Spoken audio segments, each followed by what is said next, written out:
दोस्तों, आज की इस वीडियो में आप भारतीय संविधान के महत्वपूर्ण अनुच्छेद के शॉर्ट नोट्स के बारे में यहाँ पर पढ़ेंगे। यहाँ पर हम भाग 1 से लेकर भाग 3 तक के जितने भी अनुच्छेद हैं उन सभी को डिस्कस करेंगे। ये सभी अनुच्छेद बहुत ही ज़्यादा मोस्ट इम्पोर्टेंट हो जाते हैं सभी एग्जाम के लिए, तो वीडियो को लास्ट तक देखिएगा। इस वीडियो के बाद में आपके संविधान से रिलेटेड एक भी क्वेश्चन कोई भी गलत भी नहीं जाएगा। तो चलिए हम यहाँ पर देखते हैं पहला अपना भाग। वीडियो को लाइक और शेयर करने के साथ साथ चैनल को कर दें सब्सक्राइब और ज़्यादा से ज़्यादा कर दें शेयर। तो चलिए हम चलते हैं अपने पहले भाग की तरफ। आपको दिख रहा होगा कि आपका जो भाग पहला है ये किससे रिलेटेड है। देखो यहाँ पर मैंने भाग लिख रखा है, साथ ही साथ उसके अनुच्छेद लिख रखे हैं, वो कितने अनुच्छेद उस भाग के अंडर में आते हैं। अब क्वेश्चन दो टाइप से पूछता है अनुच्छेद 1 से लेके 4 तक का संबंध किससे है, या पूछ लेगा भाग 1 में कितने से कितने अनुच्छेद हैं। तो आपका ध्यान रखेंगे भाग 1 में अनुच्छेद 1 से लेके 4 तक जो है भाग 1 में रखे गए हैं। अब पूछता है भाग का विषय पूछता है, तो भाग 1 का जो विषय है संघ और उसके राज्य क्षेत्र को किस में रखा गया है, भाग 1 में यहाँ पर रखा गया है। तो क्वेश्चन दो टाइप से आएगा। पहला पूछेगा भाग 1 में कितने अनुच्छेद हैं, 1 से लेके 4 तक, ठीक है। भाग 1 का विषय पूछेगा संघ और उसके राज्य क्षेत्र, इसका वर्णन किस में किया गया है, भाग 1 में। अब इस टाइम पर जो वर्तमान में हमारे 28 राज्य हैं और 8 केंद्र शासित प्रदेश हैं, आपको बहुत ही अच्छे से इसको ध्यान में रखना है। आपको कन्फ्यूजन इतना नहीं होना है। क्यों, पहले थे देखो यहाँ पर 28 राज्य और 8 केंद्र शासित प्रदेश हो गए, क्योंकि जम्मू कश्मीर को तोड़ करके यहाँ पर 2 केंद्र शासित प्रदेश यहाँ पर बना दिए गए हैं, एक लद्दाख और एक जम्मू एंड कश्मीर। ये भी क्या है, ये भी हमारे केंद्र शासित प्रदेश के अंडर में आते हैं। तो अब हम देखो सबसे पहला अनुच्छेद हमारा यहाँ पर है। पहला अनुच्छेद है संघ और उसके क्षेत्र। ये किस में कहा गया, भारत का, सॉरी यहाँ पर कुछ भाग अनुच्छेद 1 में क्या कहा गया है, अनुच्छेद 1 में कहा गया है संघ का नाम और उसका राज्य क्षेत्र, मतलब संघ का जो हमारा केंद्र है उसका क्या नाम होगा और उसके राज्य क्षेत्र क्या क्या होंगे, इसका वर्णन अनुच्छेद 1 में कहा गया है। अनुच्छेद 2 में नए राज्यों का प्रवेश या स्थापना, जैसे कोई राज्य का प्रवेश करना है या किसी की स्थापना करनी है तो गवर्नमेंट किस अनुसार करेगी, उसका वर्णन किया गया अनुच्छेद 2 में। अनुच्छेद 3 में नए राज्यों का गठन और मौजूदा राज्यों के क्षेत्रों, सीमाओं या नामों में परिवर्तन है। देखो नए राज्यों का गठन, मौजूदा राज्यों के क्षेत्रों, सीमाओं या नामों में परिवर्तन, हाल ही में जो योगी जी द्वारा जो नामों में परिवर्तन किया गया है वो किसके अनुसार किया गया है, अनुच्छेद 3 यहाँ पर लागू हो जाता है। जब किसी भी राज्य जो मौजूदा राज्य हैं उनकी आप जो सीमाएं हैं, क्षेत्र हैं, क्षेत्र को बढ़ा रहे हैं, घटा रहे हैं, सीमाओं को परिवर्तित कर रहे हैं, उसके नाम को परिवर्तित कर रहे हैं, तो यहाँ पर आपका आर्टिकल 3 जो होता है एक्टिव हो जाता है। इसी के अनुसार संसद उसका नाम करती है, उसका गठन करती है, ठीक है, जो मौजूदा राज्य होंगे उनकी। अगर आपको नए राज्य का किसी बाहरी राज्य का प्रवेश करना है या उसकी स्थापना करनी है तो आर्टिकल 2 यहाँ पर एक्टिव हो जाता है। तो दोस्तों अब हम चलते हैं अपने अनुच्छेद 4 की तरफ। अनुच्छेद 4 में कहा गया है जो आपकी पहली और चौथी अनुसूची के संशोधन और पूरक औकस्मिक परिणामी मामलों के लिए अनुच्छेद 2 और 3 के तहत बनाए गए कानून है। देखो अनुच्छेद 4 इतना इम्पोर्टेंट नहीं हो जाता है, अनुच्छेद 2, 1 और 3 इतने, ये 3 अनुच्छेद भाग 1 में से इम्पोर्टेंट हो जाएंगे। देखो जितने भी भाग आएंगे उसमें ऐसे में इम्पोर्टेंट आपको बताता चलूँगा और आपको वही रीड करने हैं। इस वीडियो के PDF आपको डिस्क्रिप्शन बॉक्स में लिंक मिल जाएगी, तो टेलीग्राम की लिंक है, आप वहाँ पर जाकर इस वीडियो की PDF को डाउनलोड कर सकते हैं। मैं उसको ऑल एग्ज़ाम तैयारी के ग्रुप में शेयर कर देता हूँ डेली। चलिए हम चलते हैं इसके भाग दो की तरफ। भाग दो में नागरिकता है। हमारे यहाँ पर एकल नागरिकता का प्रावधान है। एकल नागरिकता का प्रावधान है, आपको ये ध्यान में रखना है। और ये कहाँ से ली गई है? ये ली गई है इंग्लैंड से, यानी कि ब्रिटेन से इसको लिया गया है। आपको ये भी ध्यान रखना है। पूछता है नागरिकता का प्रावधान कहाँ से लिया गया है? ब्रिटेन से लिया गया है। और कैसी नागरिकता हमारे यहाँ? एकल नागरिकता का प्रावधान है। ठीक है, तो भाग दो में क्या है? नागरिकता, इसका विषय पूछता है। नागरिकता किस भाग से संबंधित है? तो भाग दो से नागरिकता संबंधित है। भाग दो में पूछता है कितने अनुच्छेद हैं? 5 से लेकर 11 तक यहाँ पर अनुच्छेद हैं। ठीक है, तो अनुच्छेद 5 से लेकर 11 तक किस में है? भाग दो में है। भाग दो का विषय और उसके अनुच्छेद आपको बहुत अच्छे से याद रखने हैं। अनुच्छेद 5 क्या कहता है? संविधान के प्रारंभ में नागरिकता, जब संविधान बना था उस टाइम पर नागरिकता के जो प्रावधान थे उस टाइम पर वो अनुच्छेद 5 में बताए गए थे। अनुच्छेद 6 में जैसे कोई भी व्यक्ति पाकिस्तान से भारत में आता है तो उन व्यक्तियों को नागरिकता के अधिकार किस प्रकार दिए जाएंगे, वो अनुच्छेद 6 में है। देखो इसको समझेंगे। अनुच्छेद 5, 6, 7, 8 ये चारों एक साथ आपको याद रखने हैं। सबसे पहले भारत आज़ाद हुआ तो बना संविधान। ठीक है, तो 5वां जो सबसे पहले आ जाएगा, संविधान के प्रारंभ में नागरिकता, पहली बात आ जाती है जब भारत आज़ाद हुआ था तब। तो किससे रिलेटेड है? वो अनुच्छेद 5 से है।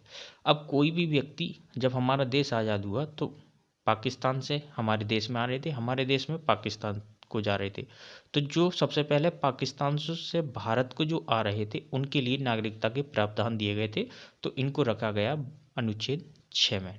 ध्यान रखना, पाकिस्तान से भारत आने वाले व्यक्तियों को नागरिकता के अधिकार है। अब पाकिस्तान में कुछ प्रवासियों के नागरिकता के प्रावधान है। ये यहाँ पर जो 7वां है, यहाँ पर इसको ध्यान में रखेंगे। पाकिस्तान को प्रवास करने वाले भारत से, यहाँ पर थोड़ा मिस हो गया है, ध्यान रखेंगे। पाकिस्तान को प्रवास करने वाले भारत के कुछ लोगों की नागरिकता के अधिकार हैं।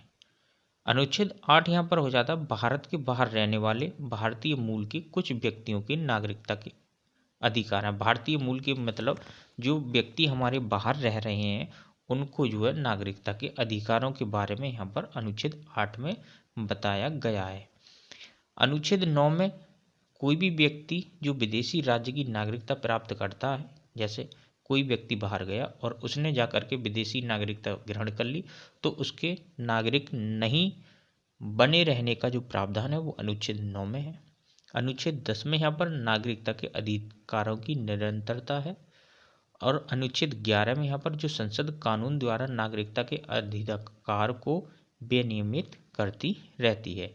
तो आपको एक एक अनुच्छेद यहाँ आपको ध्यान में रखना है। 5 जब संविधान लागू हुआ था उसके प्रारंभ में नागरिकता।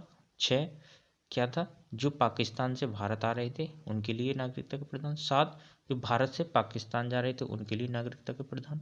8 जो हमारे विदेशी भारतीय मूल के जो विदेशी नागरिक थे उनके लिए नागरिकता के प्रावधान थे।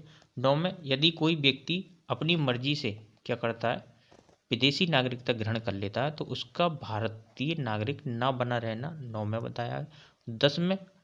10 में क्या है? नागरिकता के अधिकारों की निरंतरता किस प्रकार रखी जा सकती है। और 11 में संसद कानून द्वारा नागरिकता के अधिकारों को विनियमित करती रहती है, यानी कि इसके द्वारा संसद कानून बनाती है 11 के द्वारा नागरिकता के लिए। तो अब हमारा आ जाता है अगला भाग 3। ये भाग बहुत मोस्ट इम्पोर्टेंट है। देखो हम यहाँ पर भाग 3 के बारे में पढ़ने वाले हैं। संविधान के भाग 3 में, भाग 3 का जो संबंध है वो मौलिक अधिकारों से है। इसमें कौन कौन से अनुच्छेद हैं? अनुच्छेद 12 से लेकर 35 तक भाग 3 में रखा गया। अनुच्छेद 12 से लेकर 35 अनुच्छेद को किस में रखा गया? भाग 3 में। और भाग 3 का विषय आपको बहुत अच्छे से ध्यान रखना, मौलिक अधिकार किस में है? भाग 3 में है। इनको क्या कहा जाता है? मैग्ना कार्टा यहाँ पर कहा जाता है। अब सबसे पहला क्वेश्चन पूछता है कि भारतीय जो संविधान है वो कितने नागरिकता के अधिकार देता है।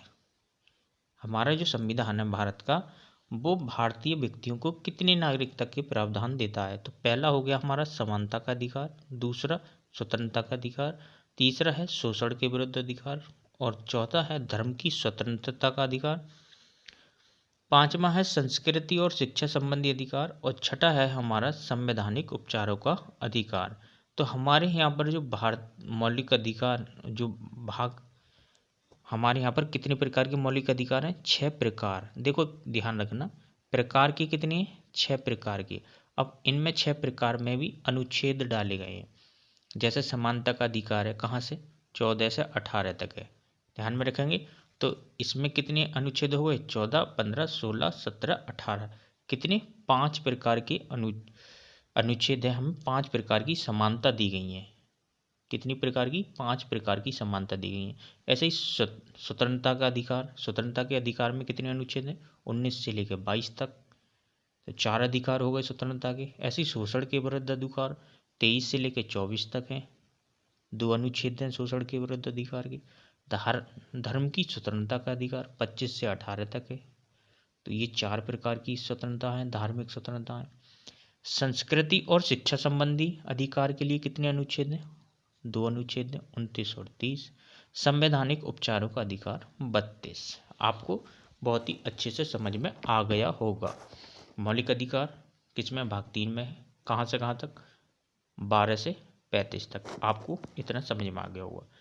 कितने प्रकार के हमारे यहाँ पर मौलिक अधिकार हैं, 6 प्रकार के।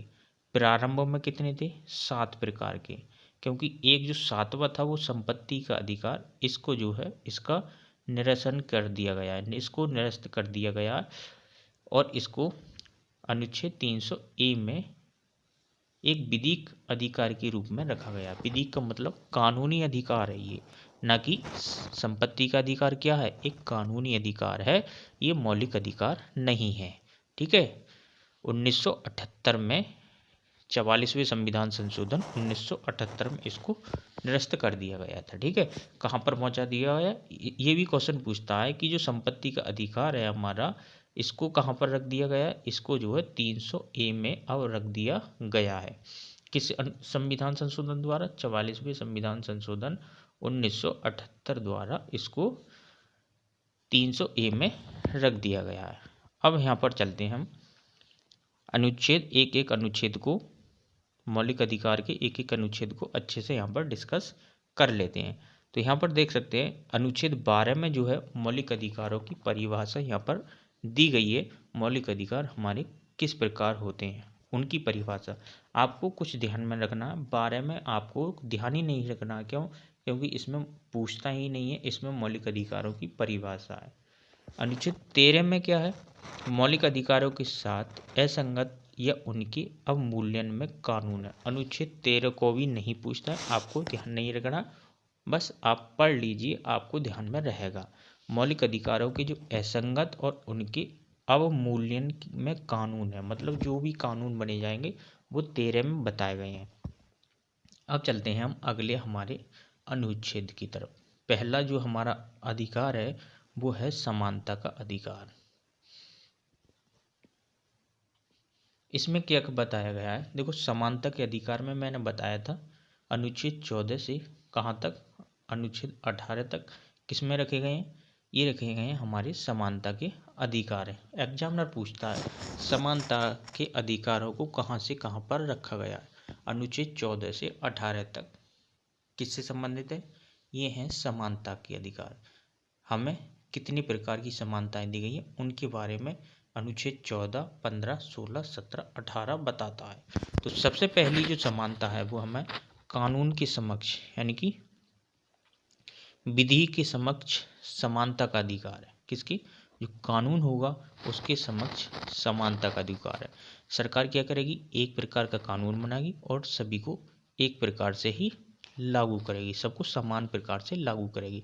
यही है हर व्यक्ति को, यदि कोई व्यक्ति जुर्म करता है या मर्डर करता है तो कोई किसी भी जाति या धर्म का हो, उसको समान रूप से जो भी सज़ा देता है, जो भी सज़ा मिलती है उसको कानून द्वारा, वो सबको सेम ही मिलती है। ठीक है।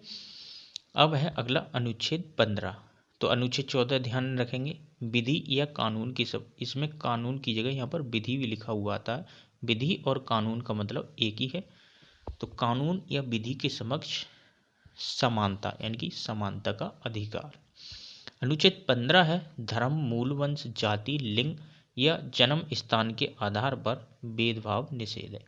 कोई भी व्यक्ति धर्म, मूल, वंश, जाति या लिंग, जन्म स्थान के आधार पर भेदभाव नहीं कर सकता।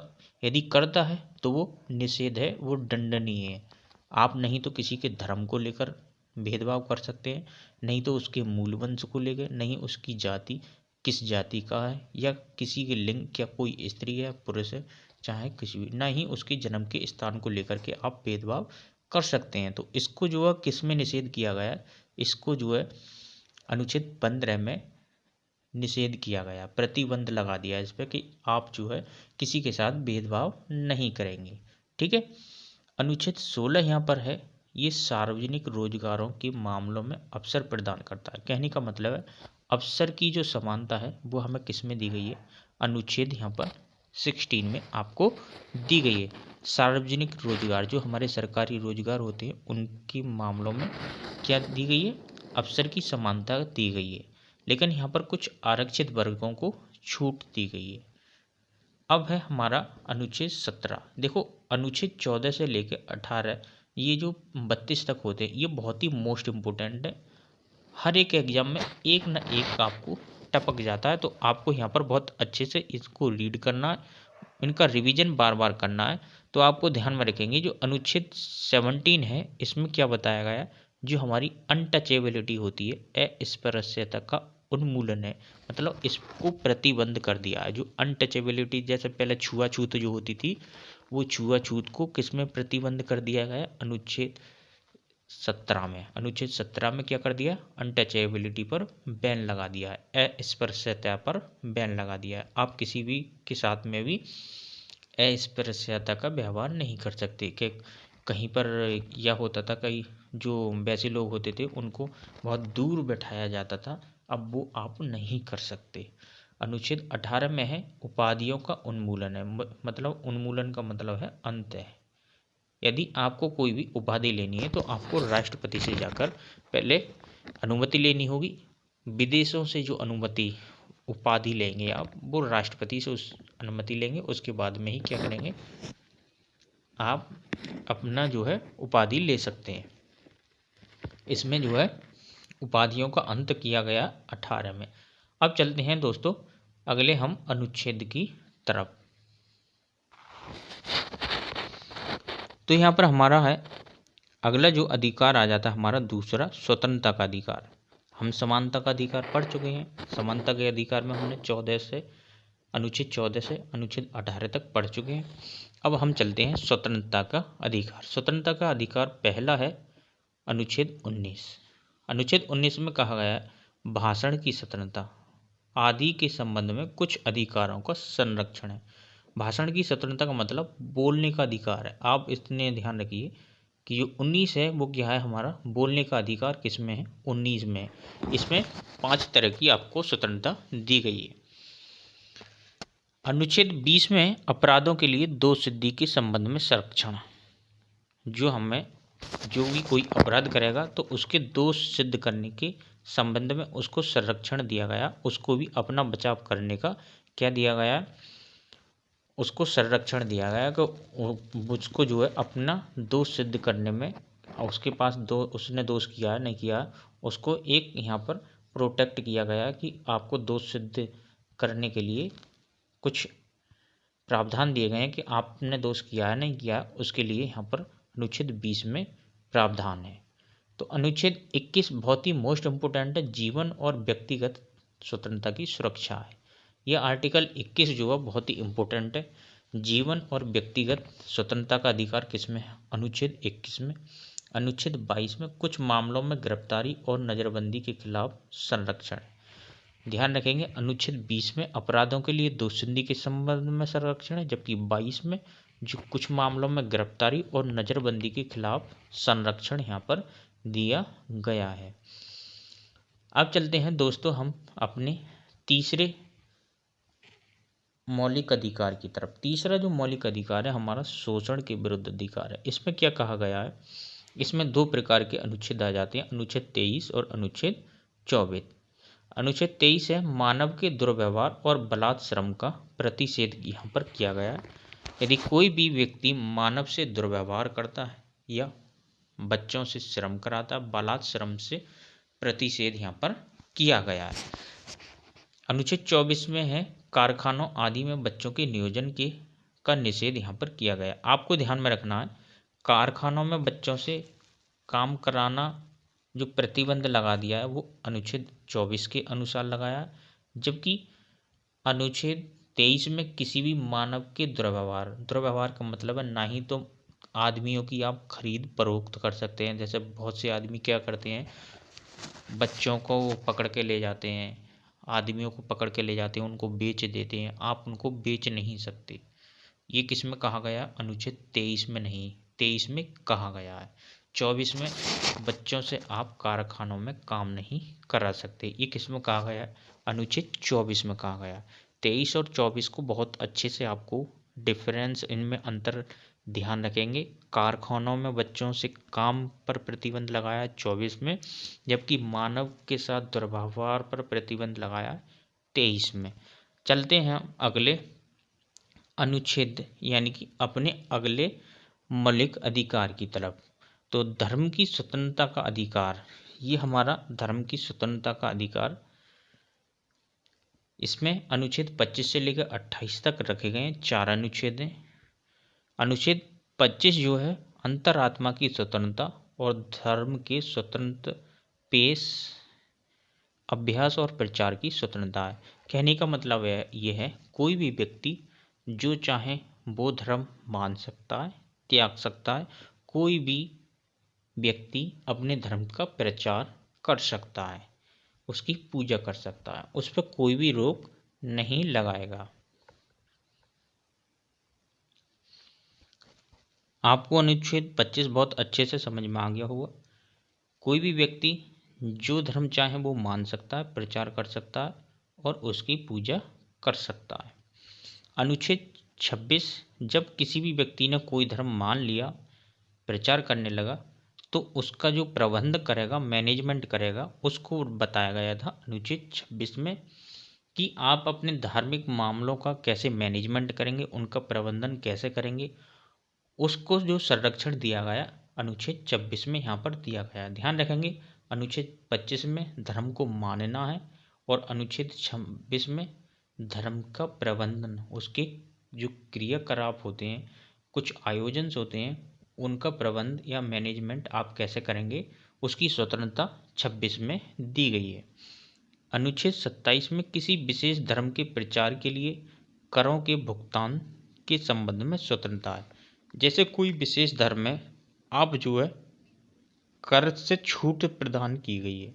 जो हमारे धर्म है, विशेष धर्म, उनके लिए करों से स्वतंत्रता, उन पर कर नहीं लगाए जा सकते 27 में। तो 25 में मानना है, 26 में प्रबंध करना और 27 में टैक्स नहीं लगाने की स्वतंत्रता किस में दी गई है, 27 में। आपको ध्यान रखना है, कर भुगतान से स्वतंत्रता, धर्म को कर भुगतान से स्वतंत्रता किस में, अनुच्छेद 27 में।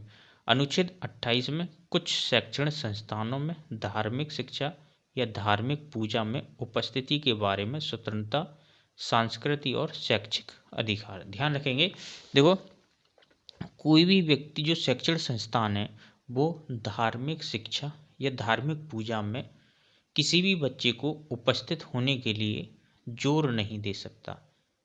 यदि वहाँ पर धार्मिक शिक्षा दी जा रही है तो वो अपने स्टूडेंट को जोर नहीं दे सकता कि आपको इसमें उपस्थित होना है, वो अपनी मर्जी से ही उपस्थित होगा।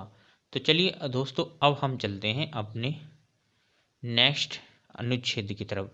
देखो ये 29 और 30 है, ये क्या है, ये यहाँ से इतना आपका सांस्कृतिक और शैक्षिक अधिकार, ये किस में है, ये अनुच्छेद 29 में इनको रखा गया है।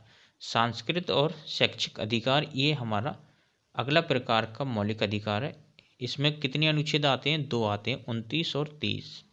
29 में अल्पसंख्यक जो माइनॉरिटी हैं उनके हितों का जो संरक्षण किया गया है, आर्टिकल 29 में किया गया है। जबकि आर्टिकल 30 में यहाँ पर अल्पसंख्यकों को शैक्षिक संस्थानों की स्थापना और प्रशासन का अधिकार है। ध्यान में रखना है, अल्पसंख्यकों का जो हितों का संरक्षण 29 में है, जबकि 30 में वो अपना शैक्षिक संस्थान स्थापित कर सकते हैं, उनका प्रशासन कर सकते हैं। जैसे कि जो जौहर यूनिवर्सिटी यहाँ पर स्थापित की गई थी रामपुर में, या जो TMU है मुरादाबाद में, इन दोनों की जो स्थापना की गई है वो आर्टिकल 30 के अकॉर्डिंग की गई है। अल्पसंख्यकों को शैक्षिक संस्थानों की स्थापना और प्रशासन का अधिकार दिया गया है। अब चलते हैं अपने, तो दोस्तों अब हम चलते हैं अपने नेक्स्ट आर्टिकल की तरफ। ये हम दोनों डिस्कस कर चुके हैं, सांस्कृतिक और शैक्षिक अधिकार, ये दो आर्टिकल 29 और 30 हैं। इसमें हमने आपको बता ही दिया अल्पसंख्यकों के हितों का संरक्षण 29 में है, जबकि अल्पसंख्यक जो वर्ग हैं वो अपने शैक्षणिक संस्थानों की स्थापना और प्रशासन का जो अल्पसंख्यकों का अधिकार है वो 30 में कहा गया है।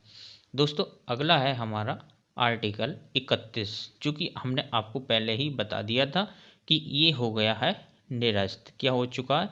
संपत्ति अर्जन का अधिकरण, यानी कि संपत्ति का अधिकार। ये किस में है? आर्टिकल 31 में। ध्यान रखेंगे, आर्टिकल 31 में संपत्ति का अधिकार।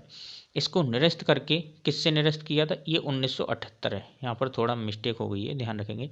44वें संविधान संशोधन 1978 द्वारा निरस्त है। अब ये अनुच्छेद 300A में विधिक अधिकार के रूप में रखा गया। विधिक की जगह यदि कानून आ जाए, कानूनी अधिकार, तब भी क्या है? ठीक है, 300A में कानूनी अधिकार या विधिक अधिकार के रूप में इसको रखा गया है। तो आई होप आपको ये समझ में आ गया होगा। ध्यान रखना है, कभी कभार एग्जामिनर पूछ लेता है संपत्ति का अधिकार किस में? आर्टिकल 31 में पूछ सकता है।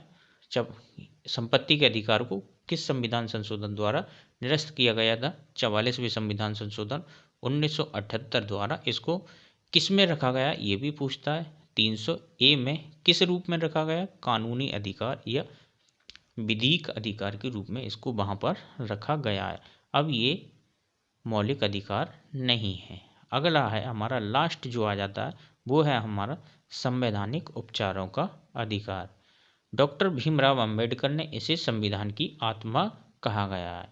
पूछता है एग्जामिनर, कौन से मौलिक अधिकार को संविधान की आत्मा कहा गया है डॉक्टर भीमराव अंबेडकर के द्वारा? तो संवैधानिक उपचारों का अधिकार आर्टिकल 32 को क्या कहा गया है? संविधान की आत्मा यहाँ पर कहा गया है। तो इसको पढ़ लेते हैं।